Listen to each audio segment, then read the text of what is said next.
क्या आपको भी लगता है कि चुनाव के समय किए गए बड़े बड़े वादे चुनाव जीतने के बाद अक्सर बदल जाते हैं?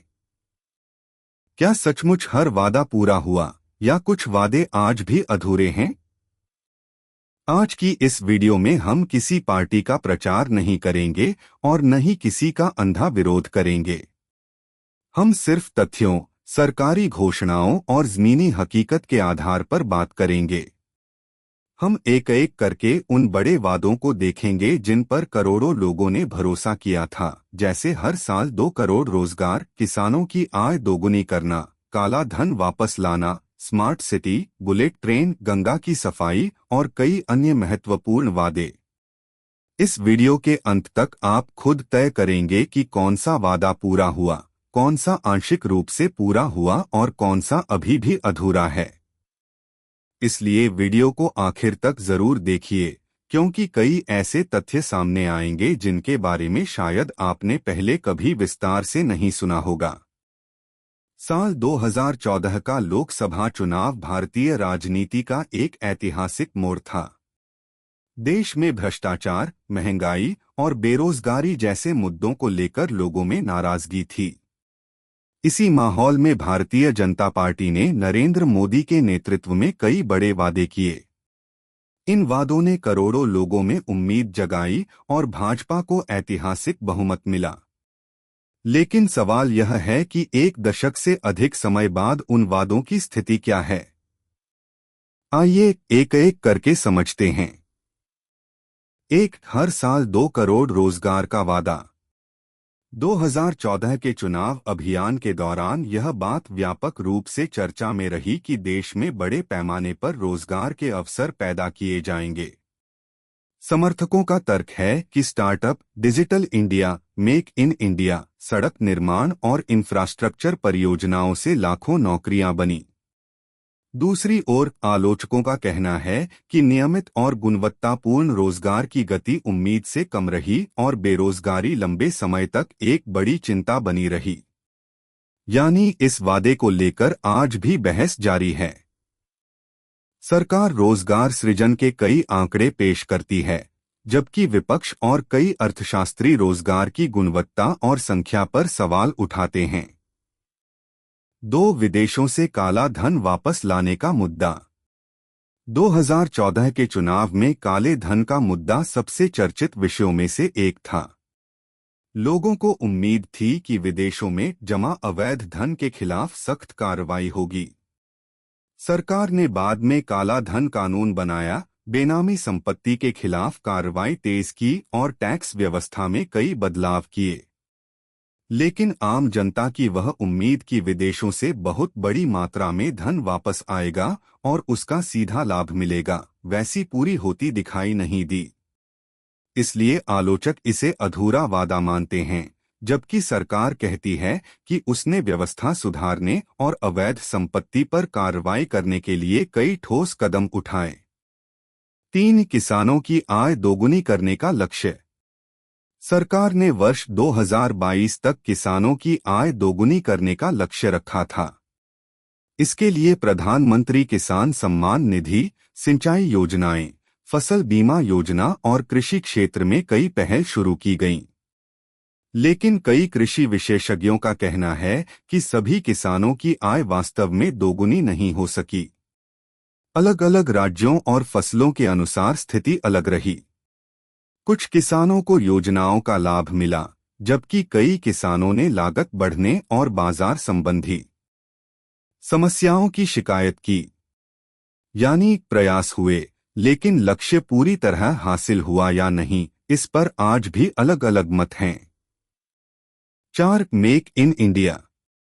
मेक इन इंडिया का उद्देश्य भारत को विनिर्माण, मैन्युफैक्चरिंग का वैश्विक केंद्र बनाना था। इस अभियान के तहत निवेश आकर्षित करने और उद्योगों को बढ़ावा देने की कोशिश की गई। सरकार का कहना है कि मोबाइल निर्माण, रक्षा उत्पादन और इलेक्ट्रॉनिक्स जैसे क्षेत्रों में उल्लेखनीय प्रगति हुई है। भारत आज मोबाइल निर्माण के बड़े केंद्रों में शामिल हो चुका है। हालांकि आलोचक कहते हैं कि कुल मैन्युफैक्चरिंग का जीडीपी में हिस्सा उतनी तेजी से नहीं बढ़ा जितनी उम्मीद की गई थी। इसलिए इसे आंशिक सफलता माना जाता है। 5. Smart city mission. देश के 100 शहरों को आधुनिक सुविधाओं से लैस करने के उद्देश्य से स्मार्ट सिटी मिशन शुरू किया गया। कई शहरों में सड़कें, निगरानी प्रणाली, डिजिटल सेवाएं और सार्वजनिक सुविधाओं में सुधार हुआ। लेकिन अनेक परियोजनाएं समय पर पूरी नहीं हो सकीं और कई शहरों में लोगों को अपेक्षित बदलाव महसूस नहीं हुआ। इसलिए इस योजना को भी मिश्रित परिणामों वाला माना जाता है। निष्कर्ष। इन 5 बड़े वादों को देखने के बाद एक बात साफ होती है कि किसी भी सरकार के काम का मूल्यांकन केवल नारों से नहीं बल्कि परिणामों से होना चाहिए। कुछ क्षेत्रों में उल्लेखनीय गंगा की सफाई। गंगा नदी की सफाई के लिए नमामि गंगे कार्यक्रम शुरू किया गया। सरकार का कहना है कि हजारों करोड़ रुपए की परियोजनाएं शुरू की गईं, कई सीवेज ट्रीटमेंट प्लांट बने और नदी की सफाई में पहले की तुलना में सुधार हुआ। दूसरी ओर कई पर्यावरण विशेषज्ञों का कहना है कि कई स्थानों पर प्रदूषण अब भी गंभीर समस्या है और पूरे लक्ष्य तक पहुंचना बाकी है। यानी इस क्षेत्र में काम हुआ है, लेकिन चुनौती भी बनी हुई है। 7. भ्रष्टाचार के खिलाफ लड़ाई। भ्रष्टाचार के खिलाफ सख्त कार्रवाई सरकार की प्रमुख प्राथमिकताओं में रही। डिजिटल भुगतान GST, direct benefit transfer DBT और सरकारी सेवाओं के डिजिटलीकरण को भ्रष्टाचार कम करने के उपायों के रूप में प्रस्तुत किया गया। हालांकि विपक्ष का आरोप है कि भ्रष्टाचार पूरी तरह समाप्त नहीं हुआ और कुछ मामलों में जांच एजेंसियों के इस्तेमाल को लेकर भी सवाल उठे। यह मुद्दा राजनीतिक बहस का विषय बना हुआ है। 8. नोटबंदी।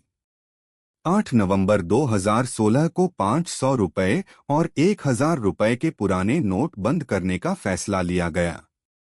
सरकार ने इसके उद्देश्यों में काले धन, नकली नोट और आतंकवाद की फंडिंग पर रोक लगाना बताया। समर्थकों का कहना है कि इससे डिजिटल भुगतान को बढ़ावा मिला और टैक्स देने वालों की संख्या बढ़ी। आलोचकों का कहना है कि अर्थव्यवस्था, छोटे व्यापार और असंगठित क्षेत्र को भारी झटका लगा तथा अधिकांश पुराने नोट बैंकिंग प्रणाली में वापस आ गए। इसलिए नोटबंदी आज भी सबसे अधिक विवादित आर्थिक फैसलों में गिनी जाती है। 9. महंगाई। हर सरकार की तरह मोदी सरकार को भी महंगाई के मुद्दे पर लगातार सवालों का सामना करना पड़ा। पेट्रोल, डीजल, रसोई गैस और कई जरूरी वस्तुओं की कीमतों को लेकर जनता ने समय समय पर चिंता जताई। सरकार का कहना है कि वैश्विक परिस्थितियों जैसे कोविड-19 महामारी और रूस-यूक्रेन युद्ध का असर भी कीमतों पर पड़ा। वहीं आलोचकों का कहना है कि आम लोगों पर महंगाई का बोझ बढ़ा। 10. समान नागरिक संहिता यूनिफॉर्म सिविल कोड। यह भाजपा के लंबे समय से घोषित प्रमुख मुद्दों में से एक रहा है। राष्ट्रीय स्तर पर यह अभी तक लागू नहीं हुआ है, हालांकि कुछ राज्यों में इस दिशा में कदम उठाए गए हैं। समर्थकों का मानना है कि इससे सभी नागरिकों के लिए समान कानून सुनिश्चित होंगे, जबकि विरोध करने वाले इसे सामाजिक और धार्मिक विविधता के संदर्भ में चुनौतीपूर्ण मानते हैं। 11. जनसंख्या नियंत्रण। जनसंख्या नियंत्रण पर समय समय पर चर्चा हुई, लेकिन पूरे देश के लिए कोई समान कानून लागू नहीं किया गया।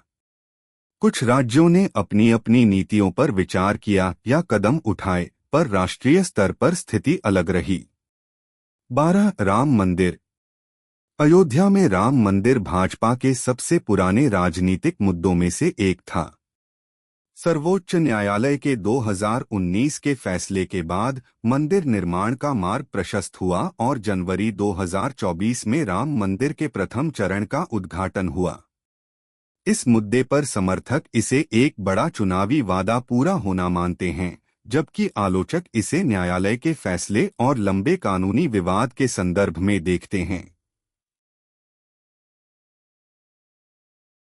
एक दशक से अधिक समय के बाद यह स्पष्ट है कि किसी भी सरकार के सभी वादे पूरी तरह पूरे नहीं होते। कुछ वादों पर उल्लेखनीय प्रगति होती है, कुछ आंशिक रूप से पूरे होते हैं और कुछ पर बहस जारी रहती है।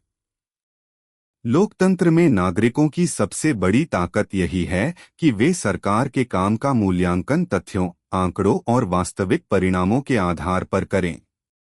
किसी भी नेता या दल के समर्थन या विरोध से पहले यह देखना जरूरी है कि किन क्षेत्रों में सफलता मिली, किन क्षेत्रों में चुनौतियां बनी रहीं और किन वादों पर अभी भी काम बाकी है। अगर आपको यह विश्लेषण उपयोगी लगा हो तो वीडियो को शेयर करें और अपनी राय कमेंट में जरूर लिखें।